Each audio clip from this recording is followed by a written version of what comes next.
All right. Thank you for listening to another episode of Remake Rewind, where we decide if remakes or reboots should have happened. I'm Mike, as always, and with me I've got my buddy Alex. How you doing, bud? He's itchy. Not itchy. That's Krusty. Krusty the clown. Itchy is like, hi, Itchy. It's pretty good, man. Thanks. You love The Simpsons, though. That probably wasn't too hard for you. It got me hard. Oh, man. Well, there's no real way to segue from that to our topic of the week. But we watched something that actually came out the first year of the podcast. Actually, before the podcast even came out, I think I had a social media post for the trailer for the remake of this topic. But for whatever reason, we never got to it until now. We were kind of in between episodes. We obviously had Godzilla versus Kong last week, and we've got Mortal Kombat the next episode. So we kind of just needed to pick something to fill in the gap. And we've got a pretty big episode coming up that we're not quite ready to talk about. So that's coming up pretty soon. So this is really just a filler episode, but it's fine. I don't think you're supposed to say that. No, it's totally fine. It's a filler episode. And I wasn't super ecstatic about this one, but I actually had a really good time with these movies. Instead of a filler episode, let's call it a deep cut. It's a deep cut filler episode. No filler. All killer, no filler? I enjoyed watching these. I did too, man. Like, yeah. The new. All right, so we're talking about the movie's Flatliners, and the new one. I think the old one is kind of a cult classic. I would say so, yeah. Yeah, also referenced in Pop Star, starring Andy Samberg, when Bill Hader is the roadie, and he does flatlining before or after gigs or whatever. And specifically calls out the director of photography on the first movie, Jan de Bont. Who did Speed. Mm-hmm, sure did. And the second one kind of came and went, and I think it was like, my impression was that it was critically panned. And I think it had like a 4% on Rotten Tomatoes. Yeah, I know. It definitely was. Even the original one was on Rotten Tomatoes was like 49% with an audience score of 59%. But it had a little bit more star power, so it was, the height of Kiefer Sutherland. There are a lot of notable actors in the first one and the second one, actually. Yeah, they both have a pretty good cast in both of them. Flatliners, 1999, directed by Joel Schumacher.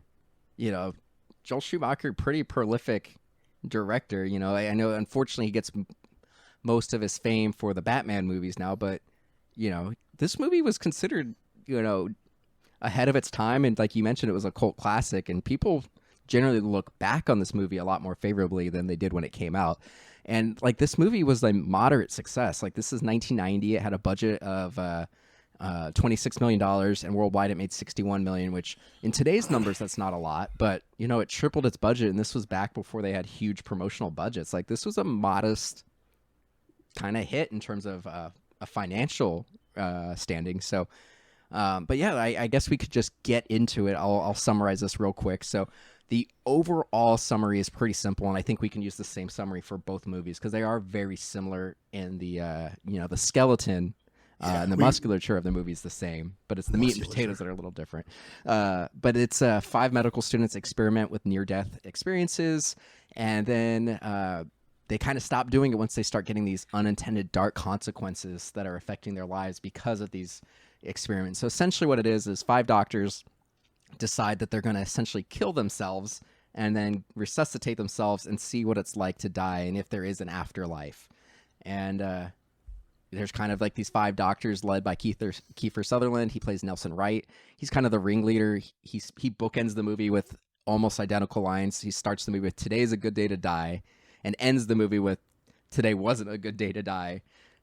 And then Kevin Bacon says it in some Native American language. I don't remember which tribe, but he says the same. Is he supposed to be Native American in this movie? Because he's like always got like blankets and yeah, stuff he's with, a like, little. specific He's just kind of like a hippie dude. Like, he rappels down a building at some point when he's suspended. Like, I have questions about that too. Yeah.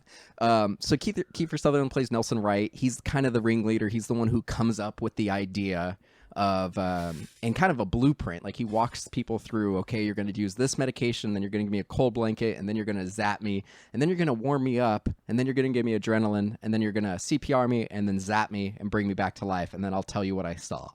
And he kind of like coerces a couple of different doctors to do this, and like nobody feels good about it, and they kind of just go along with it. He's the first one to get revived. He eventually starts to go crazy because he's getting like bullied by the ghost of a kid that he accidentally killed by throwing rocks at him while he was in a tree because he was a bully. And then he eventually goes kind of crazy and starts kind of being dark and manipulative towards his friends.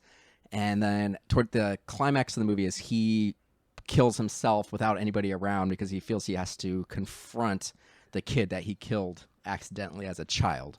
And then you've got Kevin Bacon plays David Labraccio, and he's kind of like the quote-unquote voice of reason. They make a big point of saying he's an atheist, and he's kind of I guess you would say he's the best doctor in the bunch, and he's kind of the one that always comes through, in the clutch.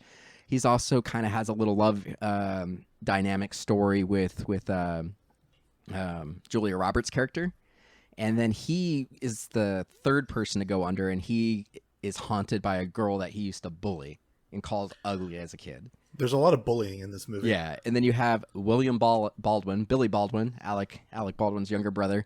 His name is Joe Hurley. He's kind of a womanizer. He's the second person to go under. He kind of has like an erotic fantasy when he's under, and then he also is engaged, but he's also like secretly filming all the like dozens of women that he's having sex with. He's cheating on his fiance and filming people. He's engaged consent. To Tony Stark's mom, by the way. Yeah. And he eventually, like, that's really all his story arc. Then you have Julia Roberts as Rachel Mannis. It would have made more sense for her to be kind of the ringleader, because at the beginning of the movie, she's like interviewing patients who nearly died and getting their stories of like hearing family members and seeing bright tunnels of lights and everything. And she goes under fourth, and she sees her dad committing suicide and is haunted by her dad's suicide. She's sort of the Hermione Granger of the group. Yeah. So, yeah, she's kind of the Hermione Granger. She's trying to convince everyone what to do, and she's also, everyone kind of has a crush on her and kind of sexualizes her at some point in the movie. But and she's also got red hair. It's like crazy. And then you have Oliver Platt, who plays Randy Steckel, who he's basically the Neville Longbottom of the group. He doesn't do anything in this movie. Like, all he does is just like, I don't know, guys, we're gonna get in trouble. We're in med school. We're gonna get in trouble. Well, he's like the voice of reason. He like never goes under, and he's there to sort of keep an eye on things, but like, but no never, real agency. Never goes with it himself. Like, I wouldn't say he does. Like, if you removed him from the plot, it doesn't change. Yeah, but I think they needed somebody in the group that is like, hey, this is maybe not a great idea, guys. Like even if they don't, even if they don't listen to him, he's there to like temper. Yeah, but I mean, I would say that was Kevin Bacon as well, because Kiefer Sutherland was like the only one who really listened to anybody, and Kevin Bacon's like, no, I'm not going to do this, and he kind of just showed up to make sure that nobody was going to die because he was the best doctor.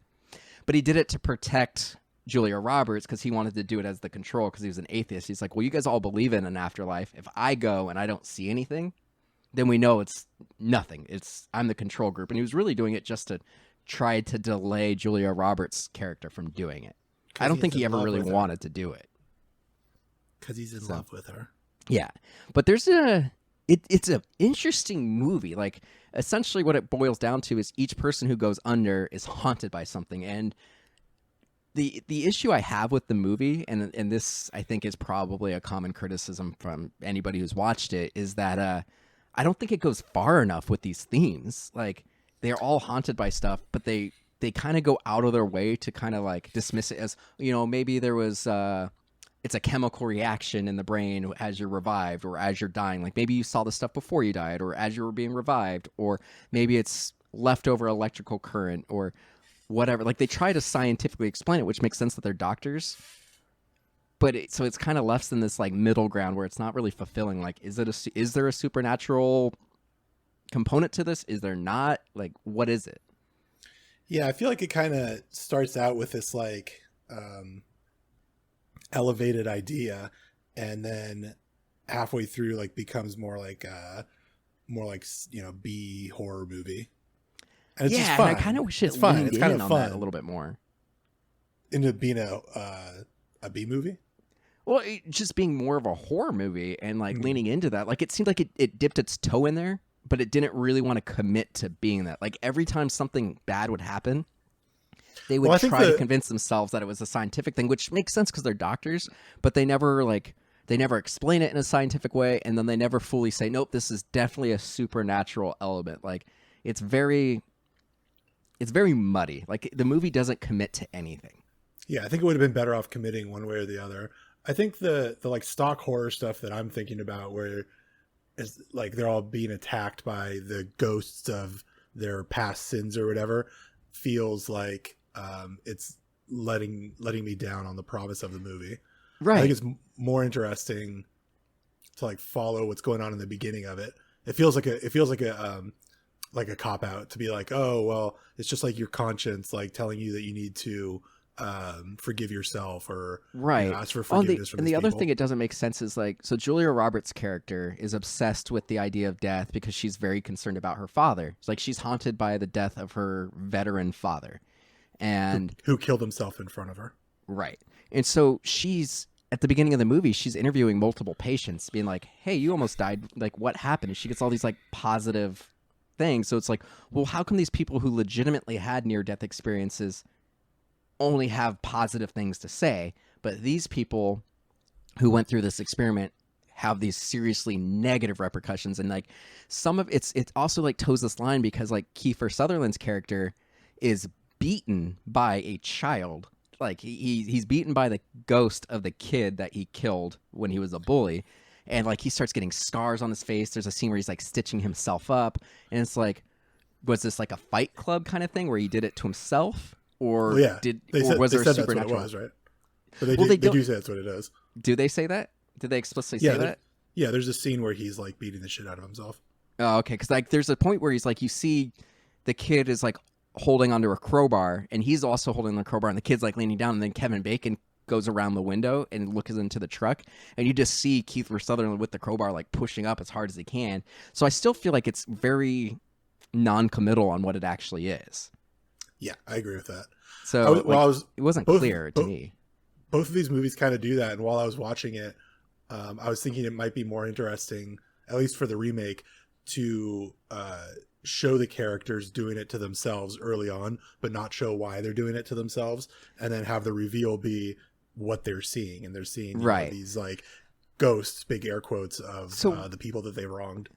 And I had never seen either of these movies prior to this recording. So one of the things that I thought would have been interesting, and originally I was going to bring this up at the end, but I think I'll just bring it up now, was I almost think it would be really interesting if these movies, either version, took place in like the Final Destination world, like in the same universe as Final Destination, and you had Candyman show up as like a guy in the morgue being like, hey, the reason this is happening is like death is an entity, and you guys killed yourselves, came back, and now know that there's an afterlife.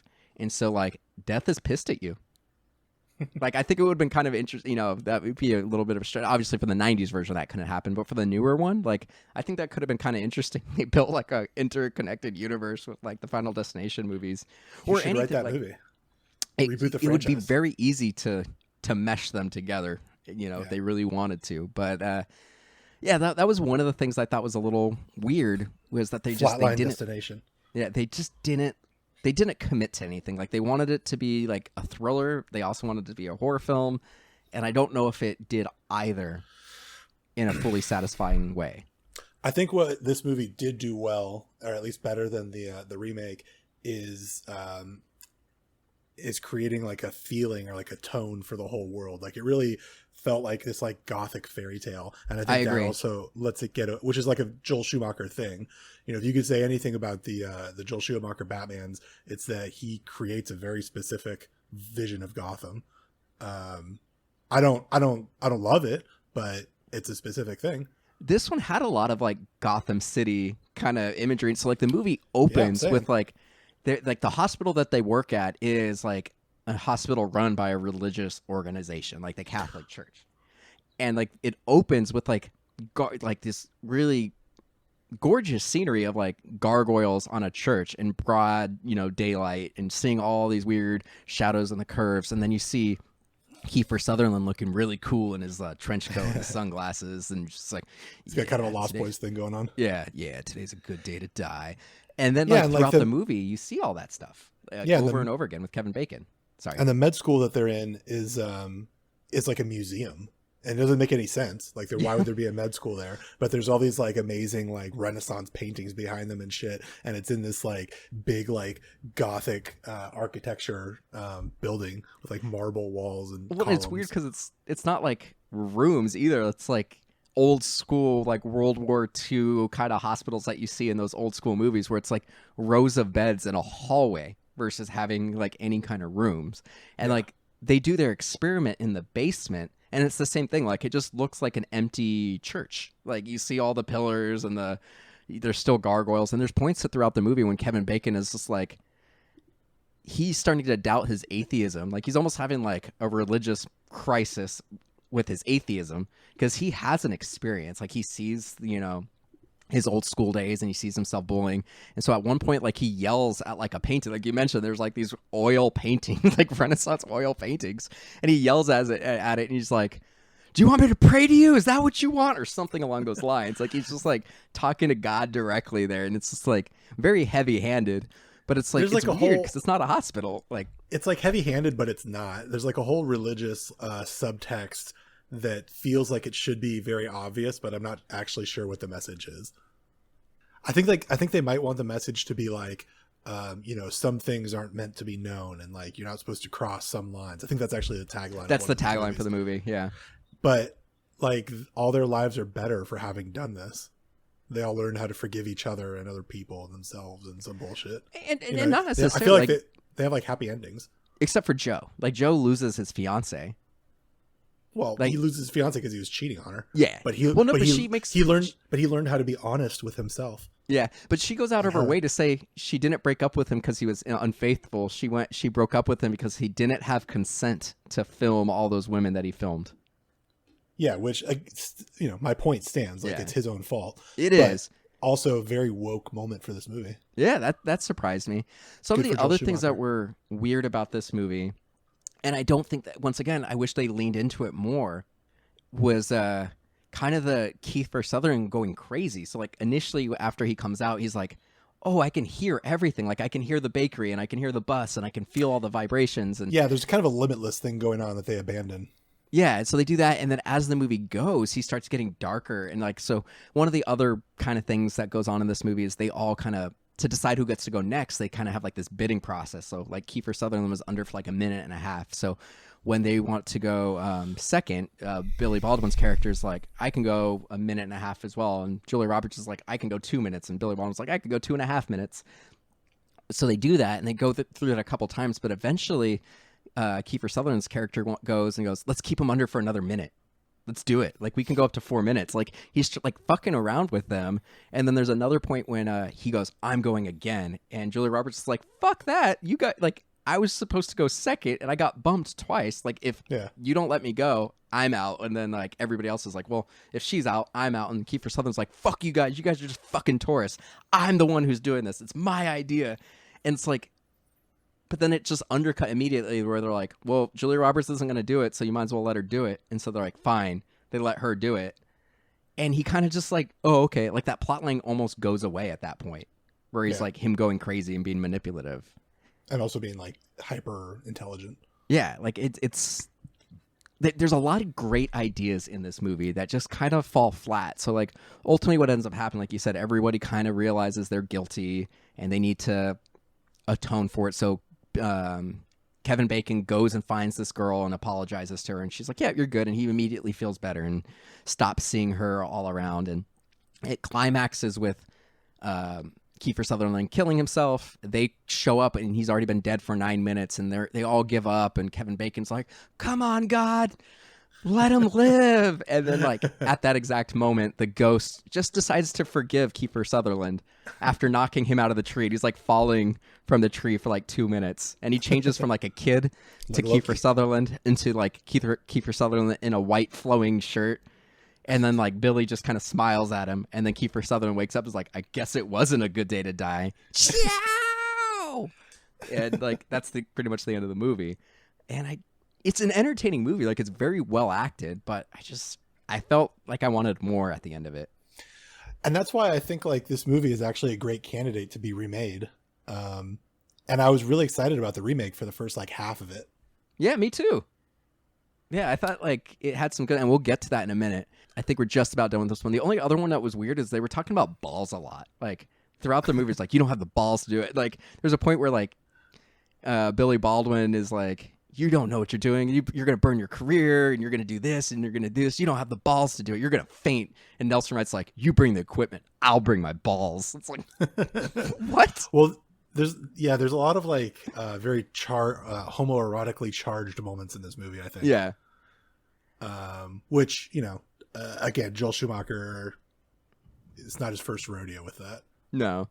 Like, to kind of sum it up, like what Kiefer Sutherland said about this movie in interviews at the time, he goes, this was The Breakfast Club dies meets St. Elmo's funeral. I think that's an apt description. I guess that sounds like a real coked up answer. So just another little trivia thing on this. This is where Kiefer Sutherland and Julia Roberts met. They actually started dating while filming this. At one point they were engaged, but then they broke up shortly after.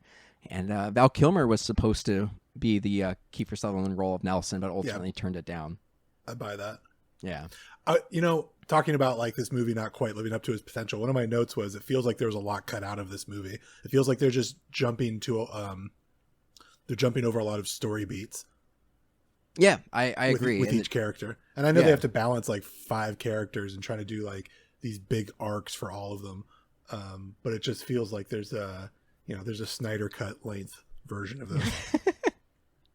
Yeah, I agree. The one thing I did like about this one, I think a little bit better than the new one, and we'll talk about it, was I feel like there were more quote unquote stakes in this one. Like Kevin Bacon was suspended early on in the movie, so if he got caught, like he would have been expelled. And they spoke about the med school stuff a lot often. Like there's a point where they realized that, I can't remember if it was Julia Roberts or if it was Kiefer Sutherland, like something was wrong, and they're like panicking. They're in class and somebody's not there, and so they go to leave the class, and the teacher's like, "You're gonna fail," and they're like, "Fuck it," and then like they storm out of the class together. Like I thought that they really leaned into the educational institution part of this a little bit more in a believable way. Mm-hmm. That there was actual stakes. Like I feel like that was a little glossed over in the new one, and we'll get to that one. But anything else you want to talk about on this one? I feel like we're going to retread a lot of water on the new remake. Yeah, I just had a few notes that I want to get out. Billy Baldwin's the king of nagging in this movie. He was like straight up using the dentist system. They don't really explain why he's videotaping himself with these women. I don't know that it needs a massive explanation, but when he's arguing with his fiance, he's like, "You don't understand. It's not what it looks like." And I was like, "Well, what else could it be?" Like, yeah, okay, I need an explanation then. What is it if it's not what it looks like? Like, even if he explained it as like, and it's still fucked up. Like, there's no excuse for what he did. But like, even if he explained it like, I'm here in med school in Chicago, and she was like in a different state going to, whatever her postgraduate program was. Like, I'm feeling neglected or not loved, and this makes me feel like I'm close to somebody. Like, it's a bullshit fucking excuse, but you're right. Like, it's just like, yeah, but like I want to know, like, he's just an asshole. He's irredeemable. Yeah. What else? I liked seeing the kid beat the shit out of Jack Bauer. That was cool. I think I know that this isn't Joel Schumacher had like a vision for Batman that was not similar to this, but I think his Batmans would have been sicker if he tried to make it look more like the world of Flatliners. I could see that. Yeah. Yeah. But I know he specifically wanted to do like more campy stuff. I liked seeing Kiefer being terrified of that little kid too. I thought that was a cool choice. Yeah. I think it was very well acted. Like, everybody did really well with the material. And I think you're right that it does feel like there's stuff missing, because it does feel like it's very jumpy, but like it's good. They all committed to it. Like they're all young and hungry. I thought it was funny when Kevin Bacon broke the window of his old Russian troop carrier after we had just seen that the back like Velcro's open. I've got one other. Oh, go ahead. There's a lot of whisper fighting in this movie, because they do all of these flat lines like in the basement or like a secluded room of their art museum fucking med school, and they're like not supposed to be there. And it's weird that they never have a run-in with the security. That feels kind of like a There's one Chekhov's point gun where they situation. almost do, where they have to pull the curtain down because it's like on ground level. Yeah, but there's Weird. there's a lot of like whisper fighting that became kind of silly and distracting. Yeah, I agree with you. Yeah, the only other thing that I thought was a little weird was when I was watching the credits. It's really just these 5 people doing a majority of the work, and then, you know, a handful of times where the characters are interacting with the person they wronged. But 90% of it's just the 5 core cast. But when you look at the credits, it lists them, the 5, and then each person after that, it's like Latino orderly, Latino nurse, you know, it's just like every other character is just broken down to their like racial profile. Black patient, black this. It's just like, I didn't see ooh, that. it's a little weird. Everybody's just listed as Latino or like Latino this, Latino that, and it's just like you couldn't just say patient. Like there weren't that many. Just say like cancer patient or whatever. It's weird that they had to make it to race. Yeah. Yeah. Marie. Anything. It doesn't matter. Like it was a little weird, but it's 1990. I was also going to say I really like the practical effect when Julia Roberts is in the bathroom with her dad, like the forgiveness moment, and the bathroom walls like start moving out. Oh yeah, that was pretty neat. That was, really like cool. Visually, this was a really cool movie. I'm saying, and I was going to say this earlier, but a lot of the like story inconsistencies or not even inconsistencies, but like where it feels a little lacking, a lot of that I think is forgiven because it's such a cool looking movie. And yeah, I agree. Like, it's got such a vibe, you know. I was engaged from beginning to end in this movie. There was never a point where I checked out or was checking my phone to see, you know, what time it was or how long it's been. Like, you know, it's funny. This movie. I was engaged for the whole movie, but I also found myself thinking of a lot of other movies that I wanted to watch. Not instead, but just like it reminded me of other stuff. Where I was like, oh, I want to watch this movie now. That makes sense. Yeah, I did the same thing. Like I thought it immediately connected it to Final Destination, which I brought up earlier. So that's fair. I want to watch Dark City. We should do that. I've never seen it, dude. It's been on my list to watch for years. Yeah, we should do Dark City and like 13th Floor or something. I saw some tweet or something about that, and it's like it's the best movie you've never seen. Yeah, and it's really good. I haven't seen it. So all right, that's the next one. All right, bud, what have you been up to? Well, sir, I'm glad you asked. Last night I watched The Hunger Games. I'm sorry. It's pretty fun. I've seen it before, you know. I gave it a lower rating than I did the last time I saw it. But I still enjoyed it for the most part. Okay. I think Jennifer Lawrence doesn't want to do anything except like American Hustle type of roles. I mean, she put in the work and did, you know, several franchises, so, you know, she's a good actor. I'd say let her do what she wants to do. I don't think she's a good actor at all. I think she's charismatic. I think she's charismatic at a couple things, but I don't think she slips into roles like a chameleon. That's fair. What else? I watched Office Space. She was Mystique. What are you talking about? Yeah, and she was terrible in that role. And she hated doing it. Yeah, she clearly did. I watched Office Space. Nice. Yeah, just amazing. I've still been rewatching Schitt's Creek. We're almost done with that. The lead in Office Space's name again? Ron Livingston. He's replacing Billy Crudup in The Flash. Yeah, I don't know if I care about that. No, but it's interesting. Yeah, I don't know. It's when I saw that news, I was trying to think of who else I would replace Billy Crudup with. It's good enough. It feels weird. Like, I mean, I guess so. I like Billy a lot. I guess I'm going to kind of miss him in that role, but also not really because there's nothing like to base him off of except for he had like 2 sentences. Yeah. It feels like Kyle Chandler would have been a better pick. Kyle Chandler would be good. Yeah. I get him and Ron Livingston confused all the time. I think if Ron Livingston was in the Justice League instead of Billy Crudup, then Kyle Chandler would have been a good replacement, or vice versa. I like Kyle Chandler. You could put him in anything. There was a point where the director of Deadpool 2 or Deadpool left Deadpool 2 because he wanted Kyle Chandler as Cable, and Ryan Reynolds and Fox apparently were like, no. Oh, that's kind of dope. I would have liked to have seen that. That would have been interesting. It feels like it would have been a more serious movie. Yeah. Weirdly. I watched Space Jam. Nice. Getting ready for the new one. Nice. I love that movie. Does not look good.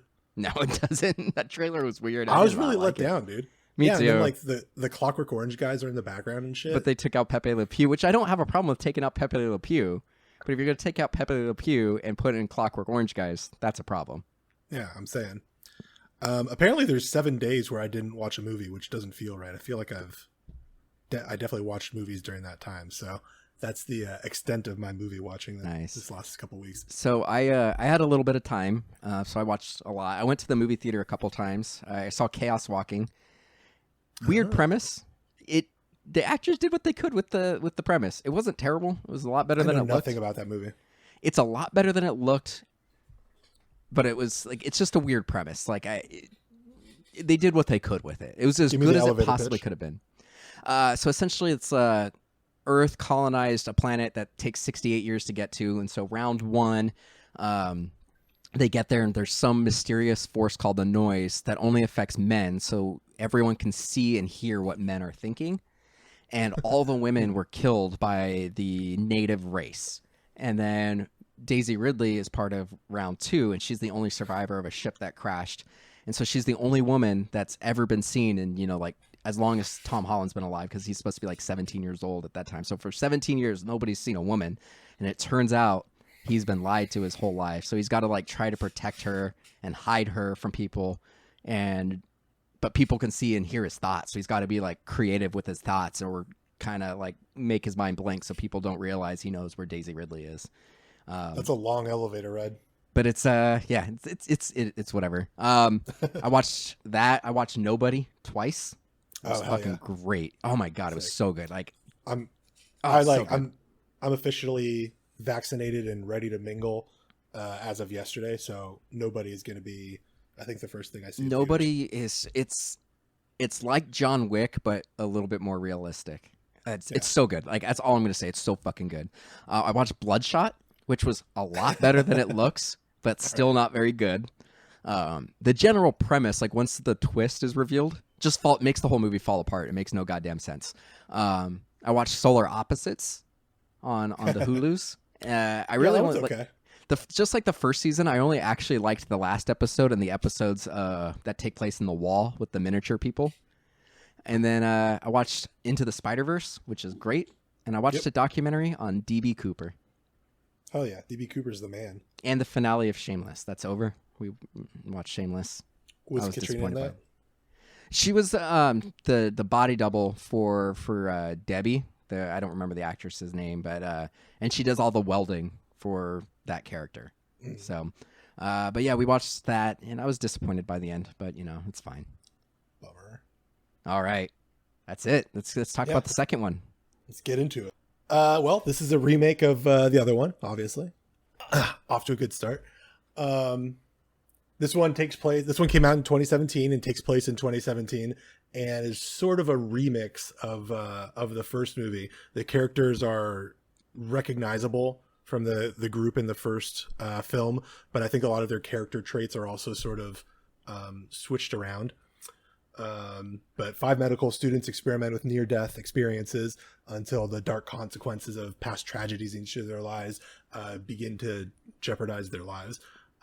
This one leans a little bit more into the horror elements than the original film, and especially in like the second half of the movie. Like this one really, absolutely. Like we said, the first one kind of does this, but the second one really like becomes a straight up direct-to-video horror movie halfway through. Yeah, it does. So you've got Elliot Page, who opens the movie with a car crash, killing her sister because she was goofing around on her phone. Also, don't text and drive. Don't text and drive. That car crash was like very, very unique and cool. I've not seen a car crash like that on film, and I appreciated the director's choice to make it an interesting looking car crash. That was good. It was scary. I think that there's teams of people whose jobs it is to create these stunts for movies, to create car related stunts, and things get popular in other movies, and certain ways of doing stunts are easier to do than others. So you end up seeing a lot of the same things repeated. Like a good example of that is in The Dark Knight, you have the truck flip. And then I think in every blockbuster for like the next 5 years, they do the exact same thing. They do the Avengers, you get a variation of it. Yeah. Yeah. And none of them are as good because they're mostly not practical effects, and also we've seen it already. Yeah. So I appreciated the unique car crash. It felt like something you could actually see happen, which made it, kind of scary. Yeah, exactly. And it was like, it was a very like violent crash. Like the car went 10 different directions. Yeah. And then ends up in a river. Yeah. Yeah. Gnarly. So she tricks or like convinces her various med student peers. I guess they're not students, they're interns, right? No, they're supposed to be students still, which is weird. Like that, and that's the other thing that I liked about the original better. It was very clear that they were students. Like this one is weird because they seem to be practicing a little bit more and have some agency, but they're still checking in and having class with Kiefer Sutherland in this one. Kiefer Sutherland's back in this one, by the way. Yeah, we'll get to that. So she convinces her peers to come in. She's doing the same. She's, the Kiefer Sutherland character, and she convinces them to kill her, to flatline her, so that she can see what's going on in the afterlife. And she ends up seeing the bridge where her sister died, right? Yeah. And a bunch of like pretty lights and stuff, and has this like sense of euphoria. And then afterwards she gets like limitless, like Bradley Cooper, and has this incredible memory and can like recall piano parts that she learned 12 years ago perfectly. And she's like memorized all of her med student books that she's read. She's coming up with answers immediately in class and shit. She learned she remembered her grandma's secret bread recipe that like she watched her grandma make once. Yeah. And she makes out with James Norton. Yeah. I should be said here too. If we say she when we're referring to the character, we're talking about the character who she Courtney, plays, who is she in the movie. But obviously, Elliot Page is a trans man, so refer to him as he outside. Yeah, if we refer to Elliot, we'll say he. If we refer to the character Courtney, we'll say she. Yeah. So similarly to Kiefer Sutherland in the first movie, she ends up being haunted by this memory as her sister instead of one of the many children bullied in the first movie. And she's getting attacked. She's getting her ass kicked by this little kid, and eventually is thrown or pushed off or falls off the fire escape and dies halfway through the movie. Yeah. Which I thought was like a really bold choice to kill your main character halfway through. I was like, oh shit, this movie is like doing something very interesting. I agree. However, I thought it was a mistake to kill off the best actor in the movie and assign all of the emotional work that her character did in the original movie to the worst actor in the movie. Nina Dobrev? Yeah, she is just not good in this. No, I agree. That's it. Yeah, so some of the other things, like you said, they really mirror a lot of the other ones. So like you mentioned James Norton, who plays Jamie, and he's kind of like the Billy Baldwin character in that his little difference is that he wants to go to LA after he's done with med school and become like a Hollywood doctor and have a show that's bigger than Dr. Oz. And his same thing, he kind of sees like a kind of an erotic fantasy as well, where he's like driving on a motorcycle with a super hot chick and all the road, like he hits every green light and there's no other cars. And then his difference that when he comes out, it's not like the limitless thing, like you said, like he still has the euphoria, but he is shown several times previously to kind of like fumble like medical care, like he's not confident, so he's not able to take care of patients quickly. When they put Courtney under, he's not able to revive her, so another character ends up calling the Kevin Bacon character, which is Diego Luna in this one, to step in and help out. So like in this version, Courtney actually only told two people what was going on, but she tricked them into getting there first and then told them what was going on. So like she said that they were going to like go and have coffee with one person, and then she said she was going to hook up with Jamie, or implied that they were going to have sex to lure them there. And then she's like, oh, by the way, you're going to kill me. And Jamie was like fairly into it. It was super weird. He's just like, okay, let's do this. Well, I think I got the feeling that he's still like a womanizer in this version, right? Yeah. Well, and that's what he's haunted by, is all the women he slept with, and then like, right. It's weird. And I think it's an interesting expansion on that character, because it's not just like, oh, he's a womanizer and he videotapes women that he has sex with, and that's it. It's like he's a womanizer and he's like a narcissist. He wants to be famous.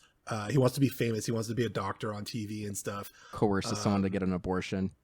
Yeah. And then also there's this interesting thing where despite all of that, he doesn't have any confidence when it comes to his job. Like he's actually not that good of a doctor. Yeah. So I think that's a really like interesting, reversal of expectations with that character. Yeah. And it makes him more 3-dimensional. Yeah. The thing that I liked about this, and we'll get to the other characters in a second, is with these first two, you get, as an audience, we understand that Elliot Page's character, Courtney, had that traumatic incident at the beginning, and we recognize the bridge, but Courtney just sees the beautiful lights and everything and doesn't actually see like the subconscious part of it. And same thing with like Jamie, he is just on the motorcycle and he's hearing it, but we hear like a baby crying in the background. And then we find out later that, he essentially forced his girlfriend to get an abortion and then didn't show up to the appointment. And then later on, we find out that she decided to keep the baby. And that's his redemption arc, is he decides to go and be a father and stay in the area. Then there's Nina, who you brought up. Nina Dobrev plays Marlo. And she's kind of like a combination of Oliver Platt's character, but then also the Kiefer Sutherland character, because she's the one who like did something bad and then tries to atone for it by killing herself at the end to confront the person she wronged. But she also gets Julia Roberts' little character beat at the end, right? Where she blames herself for something that's not really her fault, or at least the initial. And I want to talk about that when we... Yeah, me too. And then you had Kiersey but she Clemens. Gets I think she gets sort of the big emotional, the main emotional beat at the end. Yeah, she does, for sure. And then you have Kiersey Clemens, who I thought was probably my favorite character in the I didn't movie. realize... I knew that she was in the Snyder Cut of Justice League, but I didn't realize that she was also in Dope and Neighbors 2, which I really enjoyed. Both those movies. Never saw Dope. Definitely saw Neighbors, but I don't remember that one very much. Like, I don't really remember it. Yeah, Dope is really good. It's dope. You should watch it. I will. But I was pleasantly surprised when I realized that that's who that was. For some reason, I didn't realize that's who she was when I saw her in Justice League. She looks way different in Justice League than she does in this movie. Like, I had to look her up. I'm like, oh, it is the same actor. Her character is like the super nerdy and submissive, especially to her mother. It's like she's been driven, like she's been bullied by her mom. And so when she goes under, this is where it's a little weird, because her and Marlo go under at the same time. And her and Marlo have negative. Yeah, they go at the same night. And her and Marlo both had negative things. Like, Marlo saw like a drained pool, and she saw the guy that she killed, and she saw the words murderer written all over the place. And then Kiersey Clemens as Sophia saw like the lab where she leaked a friend's nudes, because it was her, like she was like second best student to this person. So she leaked the valedictorian's nudes so that way she would tank the rest of the year so she can become valedictorian. But she also has this arc where she has no agency and she's always submissive to her mom. So she, like, her thing is at the end, she apologizes to the person whose nudes she leaked. And then she also stands up to her mom by having very loud, vigorous sex with Jamie while her mom was home. And like, even though the mom's like banging on the door, she just starts getting louder and moaning more and more. And then finally she comes out like, yeah, Mom, I totally fucked this guy while you're here and I'm moving out. Yeah, it's weird. Like, that feels like such a dumb moment. Yeah. And the stuff with the mom is so underdeveloped.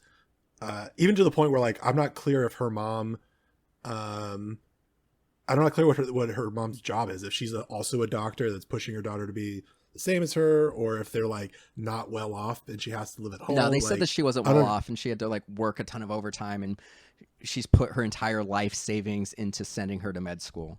So it's supposed to be this mom who is living vicariously through her, I guess, is kind of the thing. Like, I wasn't successful, so you're going to be, but then she lives on like the 50th floor of a skyscraper or something. Well, and that's the thing nice that's house.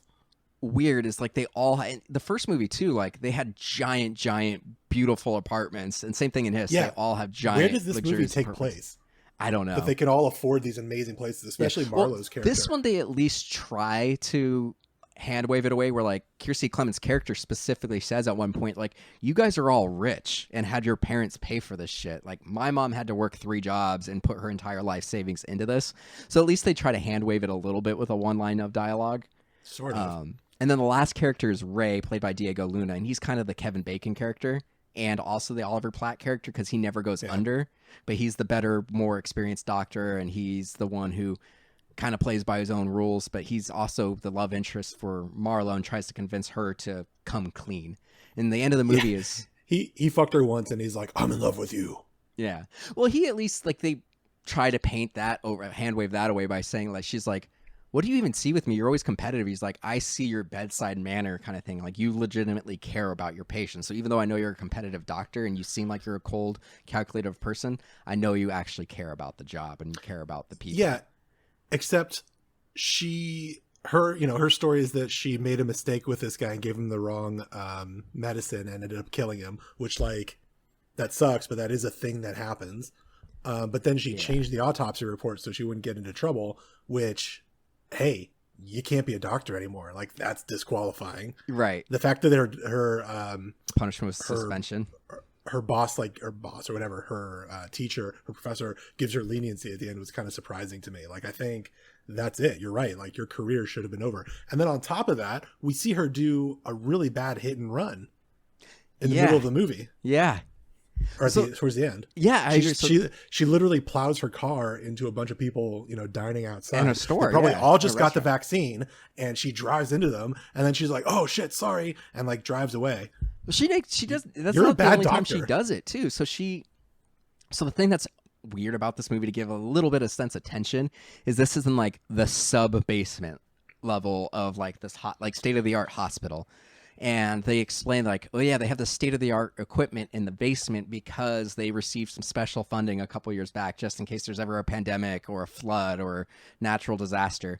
But they explain like, even though everything's covered in sheets and everything, that there's a cleaning crew that comes every night at this exact same time.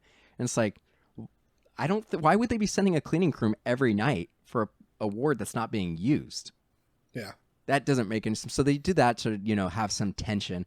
But in addition to that hit and run, you talked about, there's a point where they are when they're putting Sophia under, the second person they put under in the same night, the cleaning crew's coming. So Jamie runs and pulls the fire escape, and then they all escape in the car. She plows through like the turnstile to get out. And it's just like, dude, you guys could have just gotten to the parking lot and acted calm. Like, you guys are students. There's a library there.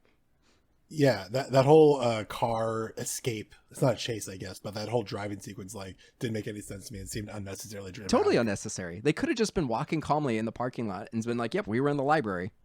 Because at the beginning of the movie, Kiersey Clemons' character and Elliot Page are in the library close to midnight. Yeah. So it didn't, there was no real reason for that. Well, as they say in this movie, we're way beyond explanations. So a couple of things that I do want to point out that I do like about this, and I think this could have been an interesting place to take this as well. And if they like brought this up earlier in the movie, they talk about like, dude, we should bottle this, because after a certain point, once the four of them had done it, they go to this party and they're all making out and they're tearing down walls at each other's apartments and they're having a good old time. And they're like, we should bottle flatlining and sell it as a club drug. And I actually thought, I'm like, that would have been interesting, them being scientists, if they like found the chemical that's released in the brain that gives them this, and they bottle it up and people start all having these like crazy nightmares. Like, that could have been an interesting twist. I think both of these movies kind of blew the motivation for doing this. I think they're all med students, so like, why aren't they talking about how this can get them published? Yeah. Well, they kind of do in this one, where like, you could be the first expert of the afterlife and have a whole TV show about the afterlife, but they never explore it. Like, they never really try to figure out what was happening. And even more to that point, at the end of the movie, Marlo throws away the laptop that's got the research on it, I think, right? Yeah. Mm-hmm. And she just like tosses it in the river, like the end of the mask. Yeah, and that was my note too. Yeah, and I was like, why are you destroying the research? Like, or destroying the computer? Like, it's not cursed. It's not the ring. You're right. Like, if you don't want people to have it, just delete the data. Yeah, and also, why can't people know about what happened? That's still very interesting. Well, and this is the thing where I find it lacking, and me wishing it went a little deeper, is this one, they really do lean into the horror element. They at one point say something is after us. Like, whoever's doing this wants us to atone. So like, what I thought was interesting is like, there's a point where Jamie is running away from the woman that he wronged, and he's like he lives in like a houseboat or something like that, or a little yacht, and he like falls into the water, and as he's trying to climb back up on the pier, the ghost of the woman who's still alive, like, he even comments like, oh, I've been haunted by somebody who's still alive. She stabs him, and like, he's pinned to the pier, and then she disappears, and later on he's all bandaged up and everything. So it's like, they clearly get attacked by supernatural entities, and they keep saying that whoever is doing this wants us to atone. And we see on video, or you hear it, Elliot Page's character Courtney talking to the ghost of her sister or that entity and pleading with it, and then getting shoved. But I think she's just talking to a thing that's in her head. Maybe we don't see her get shoved by anything. Yeah, but like the camera thing goes black. With Jamie, he could not have stabbed himself in that position that he was in. Well, I think what it is that it's maybe just not a very well thought out movie. Maybe. This one leans into it a little bit more, where they explicitly say something is after us. And then you have Courtney comes back at the end of the movie when Nina Dobrev is, trying to atone. And she's like, please forgive me, dead guy that I killed. And then Courtney comes up and shows up with like an angelic light behind her. She's like, you've got to forgive yourself. Oof, yeah. And then she forgives herself. So it's like, this one really leans into like, almost confirms that there is a supernatural element into it, but it never really like commits to it. Like, it says there is a supernatural element, but it never really is like, is it death? Is it God? Like, and still it doesn't explain. Neither version explains like, why do they have these consequences that people who legitimately have near death experiences don't? Like, why do they get these negative repercussions and the others don't? Yeah, like plenty of people are resuscitated every year. So yeah. Like, why is their experience any different than anybody else's? And there are people who have attempted suicide who are unsuccessful and who are resuscitated, and then they feel remorseful because they had these positive near life or death experiences.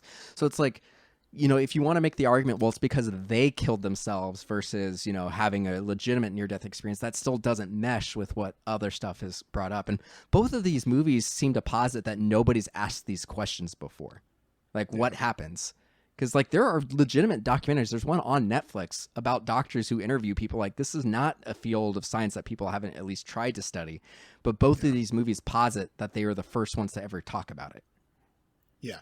And again, like I said, I think it would be really interesting for them to explore like why they should or should not be publishing this research. Right. Like all these, I think like the natural thing. I liked the second one better. I'm just going to say that now. I thought it updated it in a way that made sense. It changed a few things. It was still faithful to the original. It did its own thing, but I still think it fell short in like asking all these questions and not really taking a stance on anything.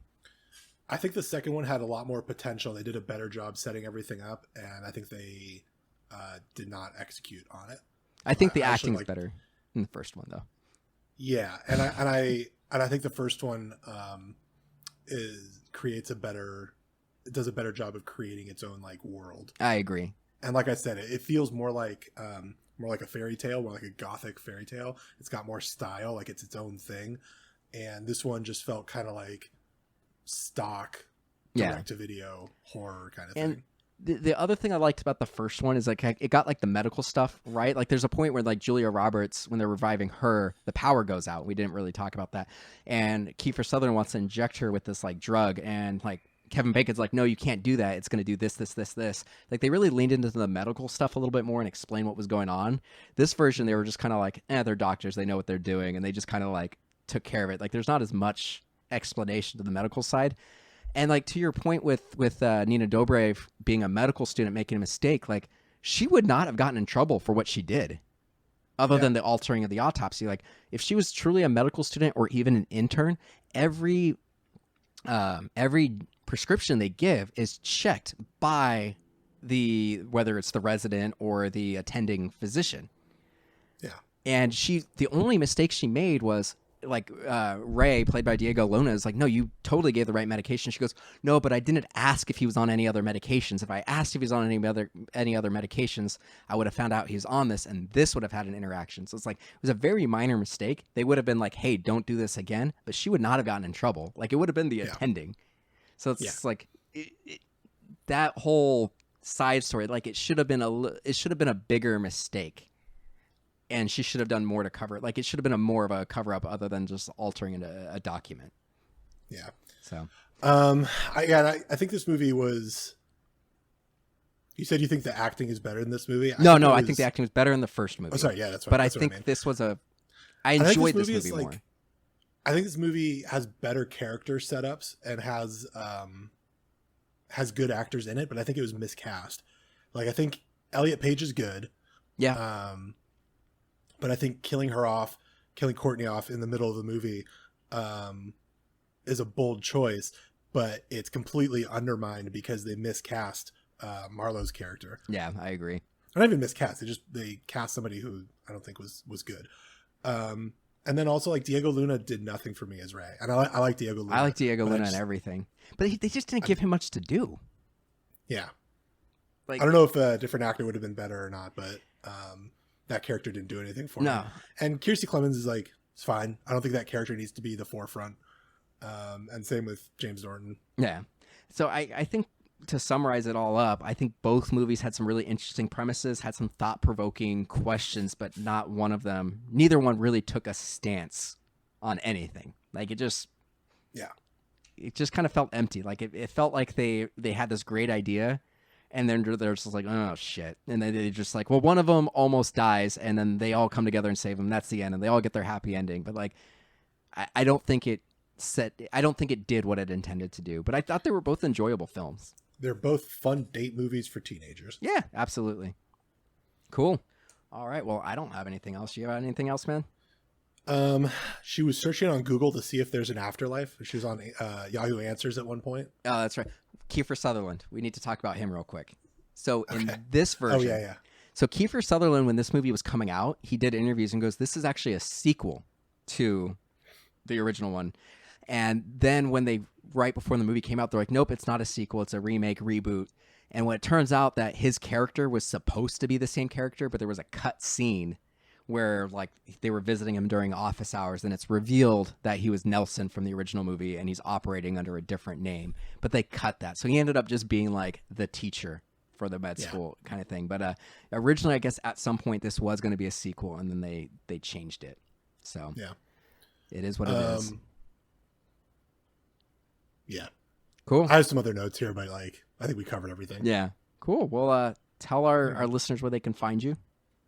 Yeah, I'm on the Instagrams at Dyslexic, DYS Alex IC. I'm on Twitter at Pulisci, PULISCI, and you can follow along. You can follow along with the movies I'm watching on Letterboxd at Pulisci as well.